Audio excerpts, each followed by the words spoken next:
ये पकड़ो नया मोबाइल, ये पकड़ो नई सिम और मुझसे बात करो। लड़की ने इनकार किया, लड़के ने लड़की को तेजाब पिलाया और फरार हो गया। अस्सलाम वालेकुम, कैसे हैं आप लोग। मैं हूं आपके साथ अदनान और आज का जो वकूआ है वो साहिवाल से रिलेटेड है। ये सिर्फ वकूआ नहीं, ये सब वालिदैन के लिए और बच्चों के लिए एक खतरे की घंटी है। सुनने के बाद अपनी राय भी दीजिएगा और कमेंट में और इसके बाद वीडियो को शेयर कीजिएगा ताकि सब तक पहुंच सके और हो सकता है किसी का भला हो जाए। साहिवाल का थाना फरीद टाउन, उसी के एरिया के अंदर एक घर जिसमें दो बेटियां हैं, माँ बाप है। बड़ी बेटी का नाम मारिया है, छोटी बेटी जो है वो कौसर है। कौसर तकरीबन 15-16 साल की है और कौसर की उस्मान नामी लड़के के साथ फ्रेंडशिप हो जाती मोबाइल पे। आजकल सब कुछ ऑनलाइन चल रहा है। कॉलेज वाले कहते हैं बच्चों को मोबाइल लेके दो, तो घर वालों ने दोनों बेटियों को एक मोबाइल लेके दिए हुए थे कि जिसपे कॉलेज का स्कूल का काम आता था जो वो करती थी। अब जब इश्क का भूत सवार होता है तो वालिदैन जो है उनको सारी चीजें नजर आ रही होती हैं।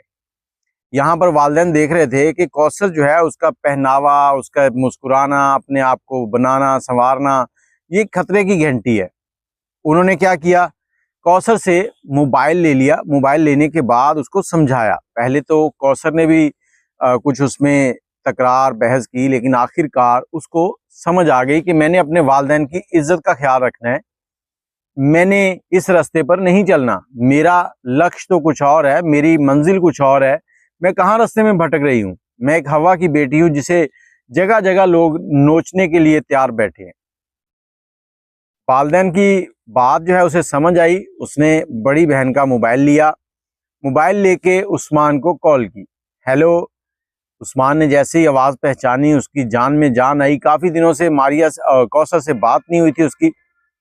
अब जान में जान आई तो कहता तुम बात क्यों नहीं करती, फ़ोन क्यों बंद है। अब कौसर ने बताया कि मेरे घर वालों ने मेरा मोबाइल मुझसे ले लिया है और मैं अब तुमसे बात नहीं करना चाहती, हमारा जो रिलेशन था वो ख़त्म, वो दी एंड है। अब उस्मान जो है वो आगे से मिन्नते तरले, नहीं ऐसे नहीं कर सकती, मैं तुम्हारे बिना मर जाऊंगा, ये होगा। क्योंकि इश्क का भूत जो है ना, नया नया जब जवानी में सवार होता है तो इसी तरह से होता है। हर इंसान की कोई ना कोई कहानी होती है, कोई छुपा जाता है, कोई दिखा जाता है। अब उस्मान जो है उसको बड़ा गुस्सा आ रहा था। इसने फोन कर दिया बंद, अब दोबारा तुम्हारी कॉल ना आए। उसने कुछ कॉलें वगैरह उस पर की, लेकिन वो मारिया का मोबाइल था, उसने डांट दिया, ब्लैक लिस्ट में नंबर डाल दिया। अब 5 नवंबर को बाप जो है वो किसी काम से बाजार जाता है, माँ भी किसी काम से मोहल्ले में किसी दूसरे घर में जाती है, और ये जो उस्मान नामी लड़का है ये अपने दोस्त के साथ उनकी रैकी कर रहा था, या क्या कर रहा था, आवारा आवारा कहूँ तो बेहतर है।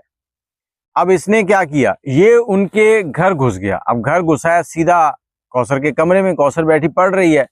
उसको जाके कहा, जेब से निकाला मोबाइल, ये लो मोबाइल। दूसरी जेब से निकाली सिम, ये लो सिम, ये मैं नई लेके आया हूँ तुम्हारे लिए, ये मोबाइल में डालो और मुझसे बात कर लिया करो, मैं तुम्हारे बिना रह नहीं सकता, मैं मर जाऊंगा। अब पहले तो घर में डायरेक्ट घुस गया, कोई डर नहीं, कोई खौफ नहीं।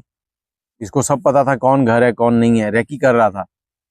अब कौसर ने जब कहा कि मुझे ये दोनों चीजें नहीं चाहिए, मैं तुमसे बात नहीं करना चाहती, मेरे लिए मेरे माँ बाप की रिस्पेक्ट जो है वो सबसे पहले है, मैं इस रास्ते पे नहीं चल सकती। बहस तकरार होने लगी दोनों में। इसको गुस्सा आया, इसने अपने दोस्त जो बाहर सेन में खड़ा था उसको अंदर बुलाया। उसने कौसर के हाथ पकड़े और इसने तेजाब की बोतल पकड़ी और कौसर के मुंह में डाल दी, जबरदस्ती उसको तेजाब पिला दिया। तेजाब पिलाया, उसकी चीखें निकली। दूसरे कमरे से मारिया उठी है, उठ के वो कमरे में आई है, देखा कि कौसर जो है उसका बुरा हाल हो रहा है। उसने चीखा चिल्लाया, बाप को फ़ोन किया, 15 पे कॉल की, पुलिस आई, बाप भी पहुंच गया। बाप ने और पुलिस ने मिलकर लड़की को उठाया और हॉस्पिटल लेके गए। अब यहाँ पर मेरा सवाल है, ये कौन सी मोहब्बत है यार, कि तुम्हें उसने कह दिया कि मैं तुमसे बात नहीं कर सकती तो तुमने आके उसको तेजाब पिला दिया। किसी के वालिदैन की कोई इज्जत नहीं है। अब मुलजिम जो है वो गिरफ्तार हो गया, उसका साथी जो अभी तक मफरूर है। लेकिन मैं यहाँ पर फिर उस कौसर नामी लड़की को अप्रिशिएट करना चाहूँगा जिसने एक ऐसे गुनाह की सज़ा भुगत रही है इस वक्त। क्योंकि तेजाब जो है वो जिस्म के ऊपर गिर जाए तो जख्म कर देता है, सुराख कर देता है। उसके तो मुंह से वो आंतड़ियों से गुजरता हुआ स्टमक तक गया है, उसकी क्या हालत होगी इस वक्त। वो किस तरह अपनी ज़िंदगी में सरवाइव करेगी आगे। लोग उस पे कैसे उंगलियां उठाएंगे कि इसका आशिक आया था, क्योंकि लोग मामलात को नहीं समझते। वालदेन कैसे बाजार में जाएंगे जहां बातें होंगी कि इनकी बेटी को लड़का तेजाब पर ला के चला गया। हालांकि ये सवाल जवाब करने का हक तो नहीं है किसी का, लेकिन लोग करते हैं, सामने ना करें पीठ पीछे करते हैं। फिर भी मैं उस बेटी को अप्रिशिएट करूंगा जिसने अपने वालिदैन की बात सुनी और उस लड़के को कहा कि हमारी आगे नहीं चलेगी, ये दी एंड है, इनफ, खत्म। लड़के को भी चाहिए था कि कुछ ख्याल करता कि ज्यादा जरूरत है तो सीधा सीधा रिश्ता भेजो उनके घर, रिश्ता भेजो, अगर ओके होता है तो शादी कर लो। लेकिन ये प्यार मोहब्बत, ये झांसे, जिस्म नोचना, ये सारी हरकतें छोड़ दो। बच्चियों को वालिदैन का सहारा बनना होता है, वालिदैन के लिए सबसे प्यारी होती हैं वो। उतना प्यार वो बेटों से नहीं करते जितना बेटियों से करते हैं।